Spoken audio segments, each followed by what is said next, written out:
Good afternoon. My name is Joseph Lloyd and I source cars for people on a professional basis.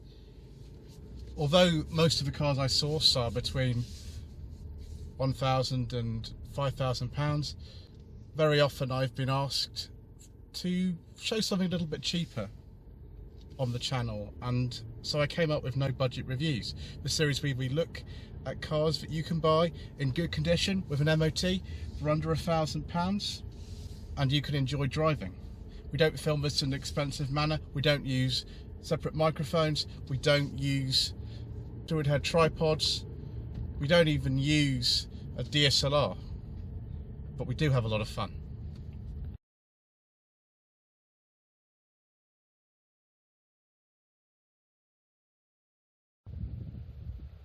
Sometimes, viewers, I get a chance to improve what has gone before, and this is one of them.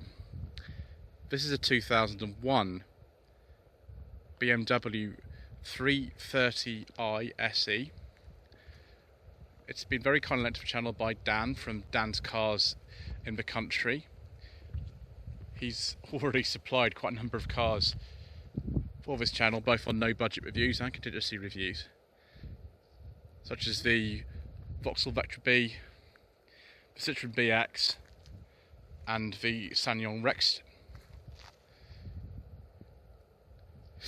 This is sort of a follow-up, I suppose, to a review that I made a year ago with a BMW 330i, 330D, sorry, which I shouldn't talk about because that uses a bit in fuel. But I've always thought that I wanted to drive another E46, preferably one that was maybe not powered by something we can't talk about, and this has come my way. This is Dan's replacement, I suppose, for the Vauxhall Vectra. And, well, I love this colour. And I think we're going to have to take a pause here, viewers, to marvel at what lies inside.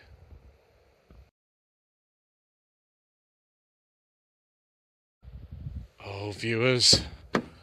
Oh, it's got a beige leather interior. I do like a nice beige leather interior, viewers. Probably one with wood even more so. And look, we do have wood, and it's an automatic, and it's got a manual handbrake, and it's got cruise control and dual zone climate control, and it's got a CD changer in the boot, viewers. Yes, it's rather an exciting specification. Even got electric seats. In fact, let's go and take a look at the boot, shall we?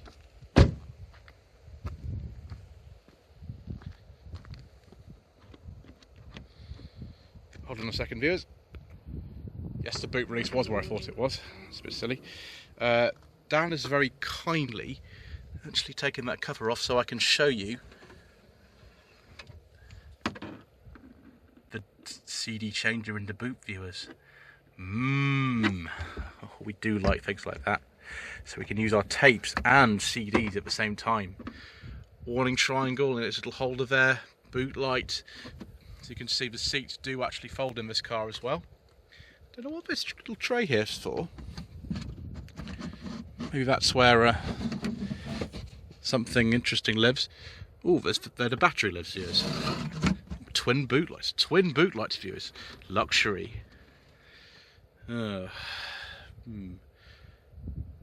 if that spare wheel's under there. Just bear with me a second, viewers.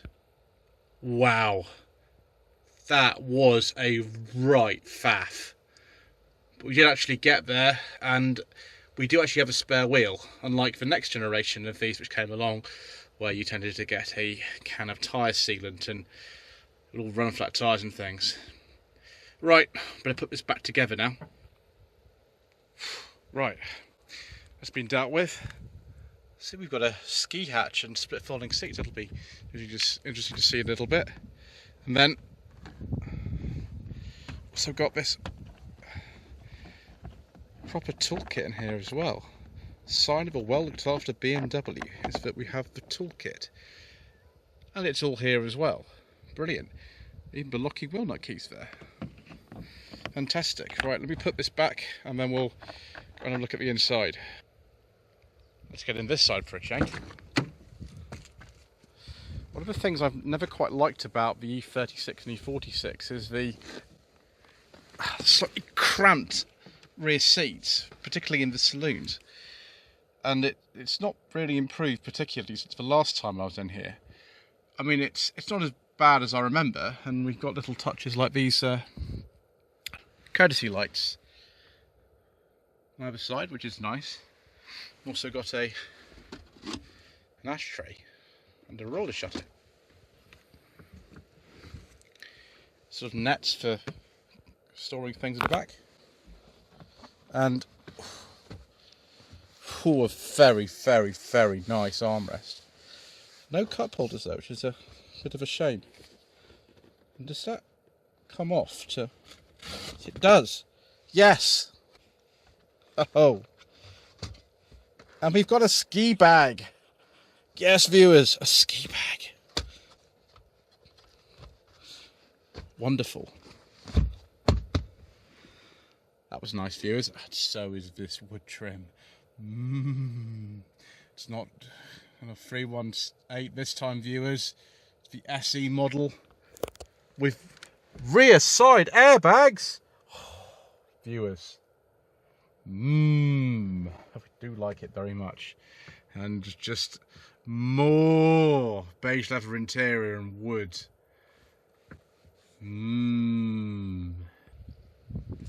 Right, most important seat, of course, in this one is the one at the front, the ultimate driving machine. One thing I'm quite sort of disappointed about, I suppose, in this car, viewers, is the lack of automatic lights and wipers. I thought maybe you get that with something this late, the BMW, but this being a very late pre-facelift one, perhaps those came on the facelift models, I don't know. So many options you could get for these anyway, loads and loads of options. We've even got the option of, well, I mean, we can have a cassette player as well as the CD changer. We can have both. The BMW business system. We're also before those annoying one-touch indicators. They've got proper indicators on them, these cars. Let's put the key in.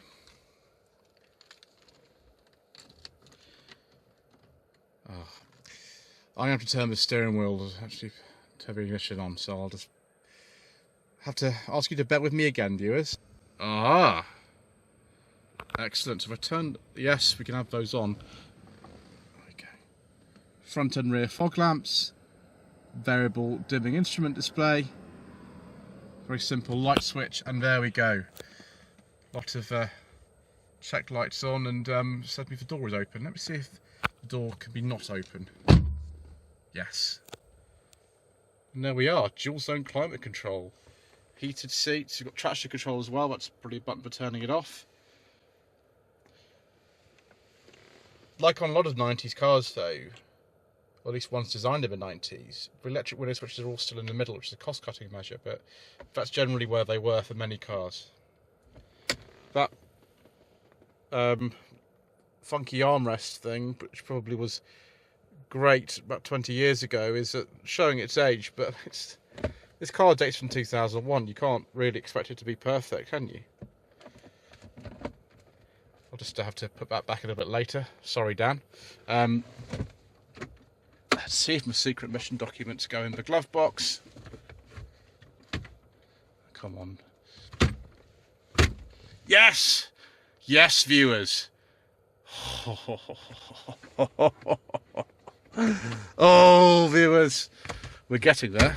And we have, ooh, is that a soft touch dashboard? Yes, it is.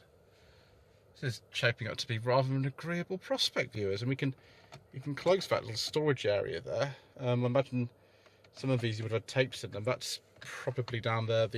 Yes, it's the ashtray with the 12-volt socket or cigarette lighter, as it was known back in the day. Wonderful. I suppose the only thing to do now is have a look at the engine. Here we are, viewers, the M54 engine. This case developing about 230 horsepower, 3 litre straight 6 engine. timing chain on this particular one. And actually this engine bay doesn't look as bad as some of them I've seen from this area to work on. Obviously it's a bit of a bigger engine than, you know, one of these little 4-cylinder ones. Yes, that's it's pretty at home in there, really. Time to go for a drive.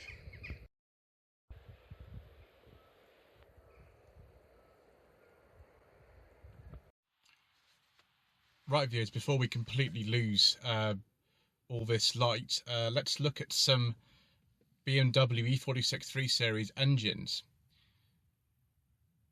There was the 316i, which was the lowest powered one in the range.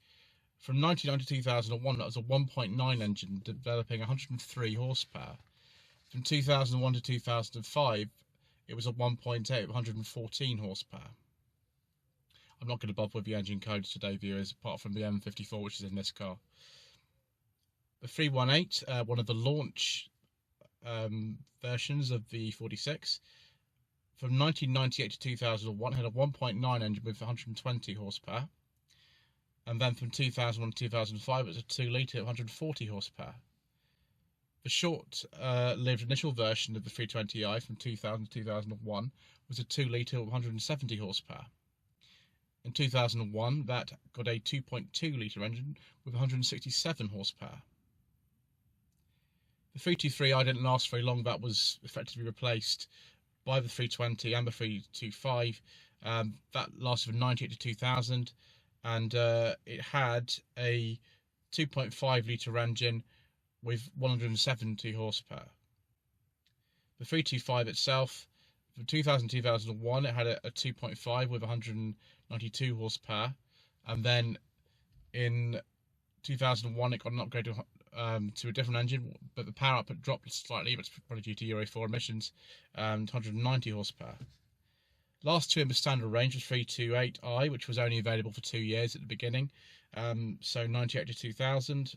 Actually, the badge actually matched a 2.8 with 192 horsepower. So that was replaced directly with the 325. The 330i, and this is one of them. This is actually a pre-facelift one. That from 2000 to 2001 had 230 horsepower from its 3 litre straight six engine. And then the specification varied depending on a few factors. Well, we had an automatic gearbox and that sort of thing. From 2001 to 2005, I think it was September 2001, the facelift, between 227 and 231 horsepower. For sake of completeness, the M3 had a 3.2 with 338 horsepower, and then the M3 CSL had 355 horsepower. These cars were actually made in quite a few places. In Germany, they're made in Leipzig, Munich, and Regensburg. They're made in South Africa, China, Mexico, Russia, Indonesia, Malaysia, and Egypt. That's a lot of information.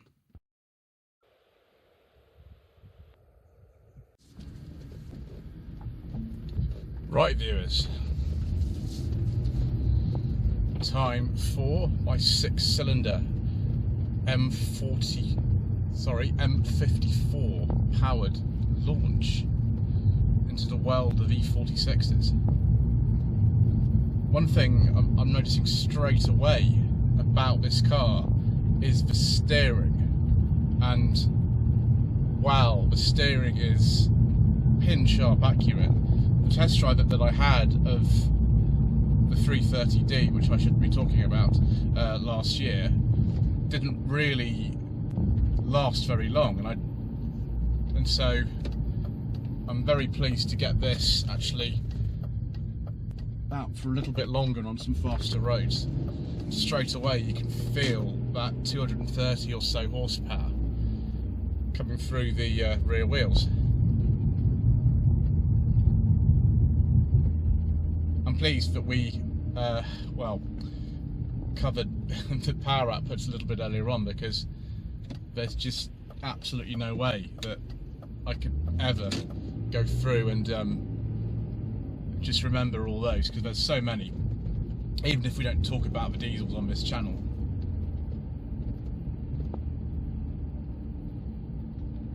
Another thing I'm noticing as well is just how smooth the ride is. It's extremely smooth. But we'll get up to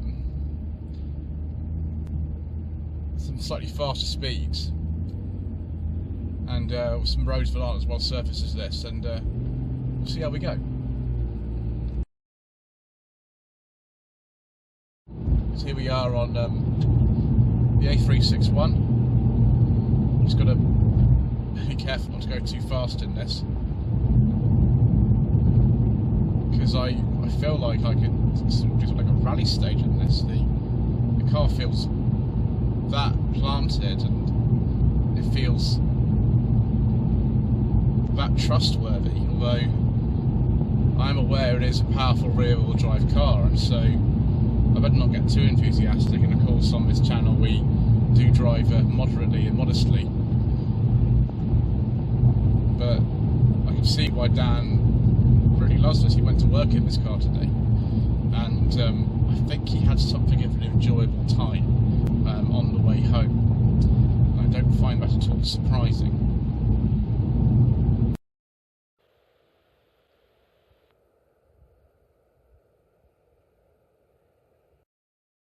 So the trim levels available on one of these were the silver standard, say like the 318i, then ES, SE, Sport, and then a couple of SE special editions, bizarrely called SE Aegean Blue Edition and SE Velvet Blue Edition. On top of that, there were the M3 and M3 CSL models, of course, which obviously not available as a saloon on the E46s, but we'll just include those anyway because a lot of people love the E46 M3 and M3 CSL. Bulb steering, yes. Very communicative viewers. As so often with no budget reviews, this particular car is not going to be worth under £1,000. Dan paid a fair bit more than that actually, but not an outrageous sum. I mean, you can probably pick up a 6-cylinder E46 in good condition for about £2,000. The 4-cylinder ones, of course, are where the real bargains are. You can pick up a slightly rough but serviceable 4-cylinder one of these for about £750. So we are firmly within our territory with these. Although I don't know how long those prices are actually going to last, as a lot of these do get scrapped. They do suffer from rust. One good thing about this particular model is it has a timing chain. There is no timing belt to worry about in this particular one, although this shape of 3 Series had so many different engines that I really wouldn't be able to advise you myself, as some people like Mr. Williford and Matt Channel would do, as to which engines have a belt and which ones have a chain. Anyway, I think I'm going to have to give this car back now, which is something of a shame.